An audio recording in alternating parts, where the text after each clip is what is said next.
Hi folks, Kieran here. Today is skate park number 4 in my infrequent series of trying to skate every single skate park in Leicestershire.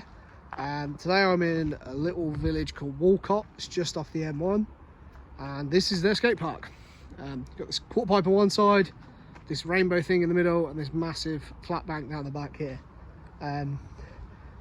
Very much here because of like a completionist thing of, like I said, I want to visit every skate park in Leicestershire.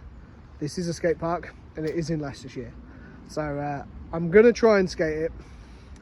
I'm not holding up much hope. I wasn't when I saw the pictures. It was a pain in the ass to get to. Couldn't park my car anywhere near it either. But yeah, let's just have a roll around and then I'll tell you what I think, even though I think you already know what I think, and yeah, we'll go from there.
That's all I got for you folks. That is all you're getting for Walcote Skatepark. Let's be honest, this is not a good park. This is a bad park, quite frankly. I don't want to just sit here and slag it off. Like it's obvious what the problems are. My guess is it was built probably like early 2000s on a pretty small budget. Definitely not by a company that built skate parks. Probably one that built play parks and who just, you know, knocked these things, these sort of awful prefab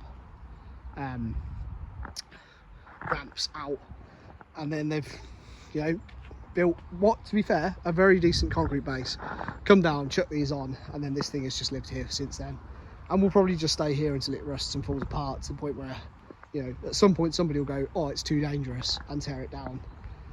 And that's kind of sad as well, because as much as this is an awful park, at least at some point someone on the parish council or whoever was involved with this project put some time and effort in, and some money was spent to give the kids that grow up around here something to skate, which, you know, like a lot of towns, bigger towns, won't make that effort. But it also shows like these resources these days could be spent so much better if you just tore these ramps out and just, you could leave this concrete base and just chuck a few movable objects, some flat bars, grind boxes, kickers, wedges, whatever, mani pad. Or even if you just wanted to bolt some very cheap basic obstacles like that down, you'd have something that was pretty functional and pretty good and could, you know, would get used. Compared to, like, my guess is that nobody ever comes and skates this. Let's be honest, it's, like I said, it's I wouldn't recommend it. So yeah, it's a shame, but it's one more ticked off the list. It's a bit of a, you know, for the completionist, I can now say that I've been to this park, and there'll be plenty of other much better ones, and I'm going to hazard a guess there might even be some worse ones. I bet there's some that are just unskateable. I suppose at least I was able to roll around here. But yeah, it just shows that, you know, there's probably a lot of parks like this kicking around the country that could just need a better thought process, a bit more like, yeah, I don't want to say TLC, because let's be honest, like, you can't salvage this needs tearing out, but you could salvage this space and use it for, create something that was good for skating and other wheeled sports. Anyway, that's it. That's all I'm going to say. I've been up since 6 o'clock. Well, I've been up since 4 o'clock this morning. I'm knackered. I literally just jumped in here to showcase this terrible park. I scared the crap out of myself rolling down all of these things, quite frankly. So yeah, that's it. That's all we got for this one, folks. Hopefully I'll be at another park soon. I've got plans to sort of like knock a few more out in this series, and hopefully some better ones. But yeah, until the next one, folks, don't come to Walcote Skatepark.